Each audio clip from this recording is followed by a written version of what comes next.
Hello, and welcome back to the definitive Starship review series.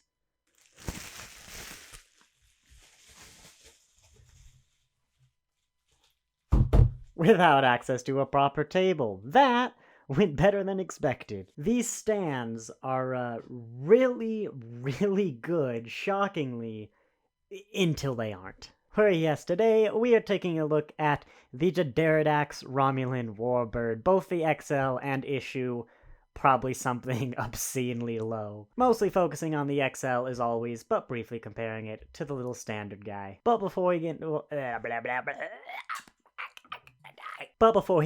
I have to say that I'm part of the Eaglemoss affiliate program, which means that if you choose to purchase either of these models, because of this video, there is a link in the description. That is an affiliate link, meaning... Whoops, what did I tell you? That's going to happen a lot.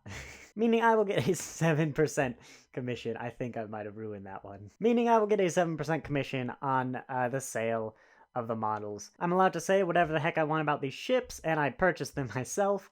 However, just know there is a monetary incentive for me to tell you to go buy these models. So yes, before we get into the review, let's get into our size comparisons. We'll do the standard size because it's easy, as always.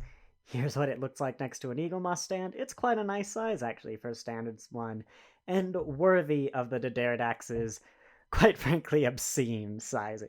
In terms of enterprises, it is this big compared to the XL Disco Prize, and of course, that's going to be about the same for the original and motion picture XLs. And speaking of the Disco Prize, it is also basically exactly the same size as the standard Disco Prize as part of the Discovery Collection. Over in Discovery Land, it is the same length, approximately actually, these engines are a bit bigger, as the D7 from the Discovery Collection, of course, not the other D7. And don't they look lovely together? And in terms of the Universe Collection, don't ever talk to me or my son again. And by the way, I did try, but despite my best efforts, I could not fit O's Starship inside the D'deridex. One day I will find a model that can fit.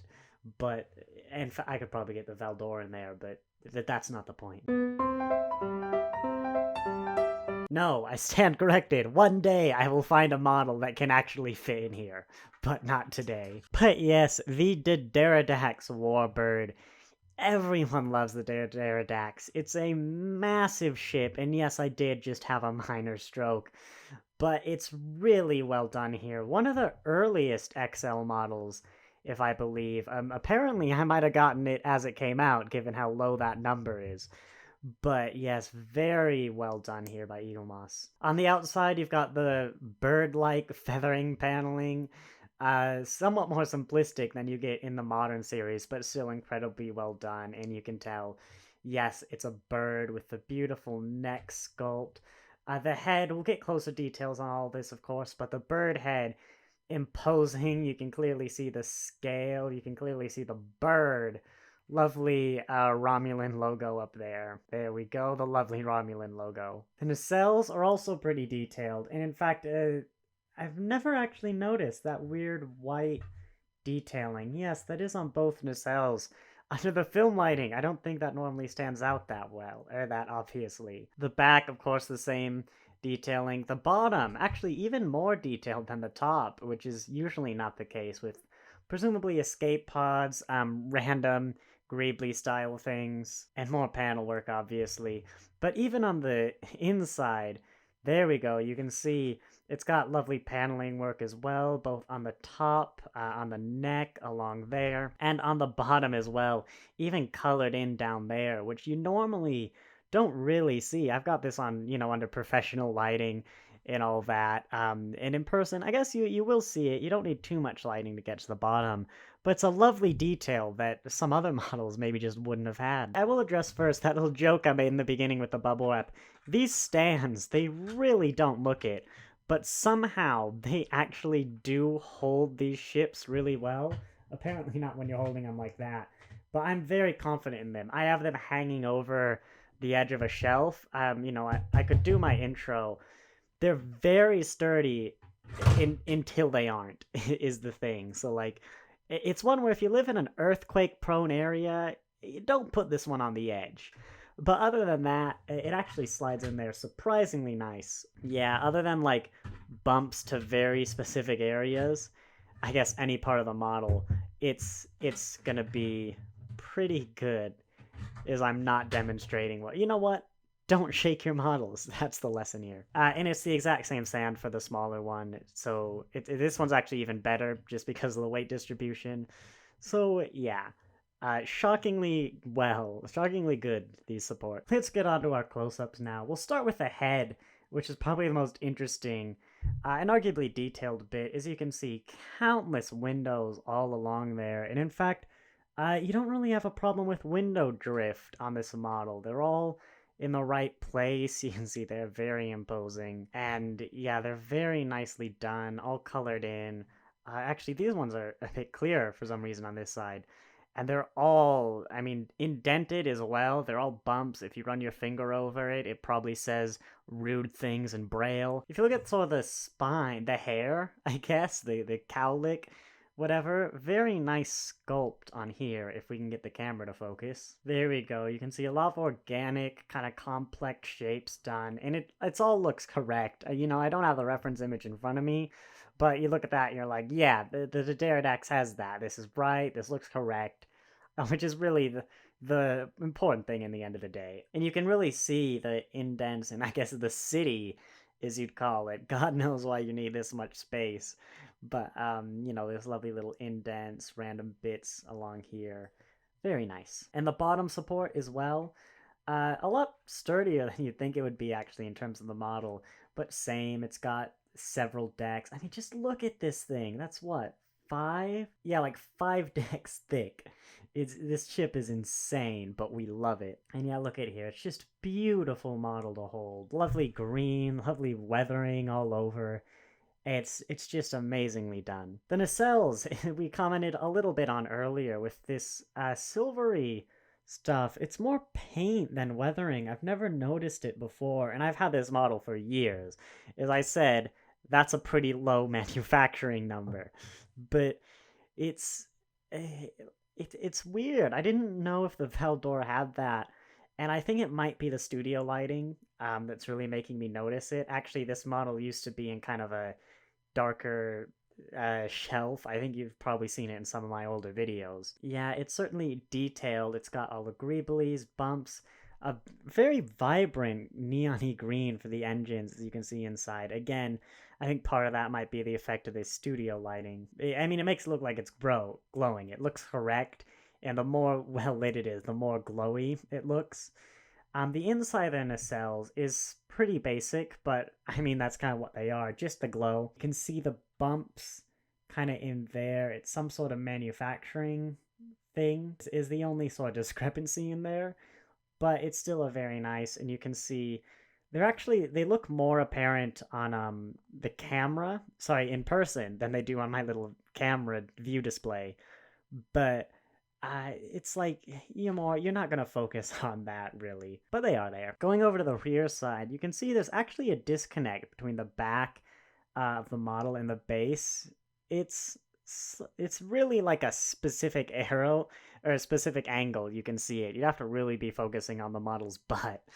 I don't think I've noticed it before, but again, you've got more city because the D'deridex is a massive city. Yeah, it's just more weathering, more city detail, more lights, and of course, more rude words in Braille. Going up to the ventral side, you've got the grating all along here. Just a closer look at this bird pattern. Escape pods, although I suppose those are massive escape pods, if that's really what they are. And just kind of general greebly hump bit. It's a very nice silhouette, that hump. I've always liked. I don't know what it is, like weapons or something. Maybe that would make sense. But it looks very nice either way. And yeah, all the bumps, the curves, everything is just right about this model. And the weathering is lovely. You can see real quick here. We'll go up close. On the bottom detailing, you can just see all those nice curves, etchings, bumps. Really well done. Also highlighting the weathering down here, like the dirt effect. Don't know where you get dirt in space, but very nicely done as well. And one final bit of detailing I almost missed is up here. You can see it's even detailed with some random etches, bumps, little indents. Gonna be hard to light, but you can also see the same is true for the back down there. And then this section is also pretty well done, because you'd see it a lot more, I'd suspect. We're here, you can see more Death Star channel work, I guess, the greeblies, bumps. All those words I've said plenty of times before in this video, and I'll probably say again as we take a brief comparison with our standard issue, D'deridex. Yes, wow, we've gone down in size. As you can see, is a lot of the same markings, etches. They are, you know, as like a scale, I think they're probably about as thick as they are on the big model. These like they raise up from the base as much as they do, whoops, on the big model. But does make them seem taller, of course, scale-wise, if like these don't scale down with the model. The windowing work, though, is still done quite well. It's still Braille-esque, but not every single window. So it's not quite that the windows are off in this section. The other ones, oh no, that does have a bump for everyone, it feels. But this one, I can see the bumps. If I move my finger for you guys, I can see the bumps, and not necessarily as many bumps as there are windows. The head, you've still got the Romulan Star Empire logo, the imposing figure, and again, these organic shapes. Everything is there. These bits on the nacelles aren't quite as detailed as they are on the big. In fact, there's nothing there. Whereas there's also nothing on the big ones, but because you've got that weathering detail, I haven't noticed, actually, that the D'deridex has nothing back there. The green for the nacelle glow is a bit more muted as well on the smaller version, but a lot of the weathering effects are actually kind of the same colors and stuff. Here we go. I think the smaller version is a slightly lighter green, but other than that, their weathering colors are pretty similar.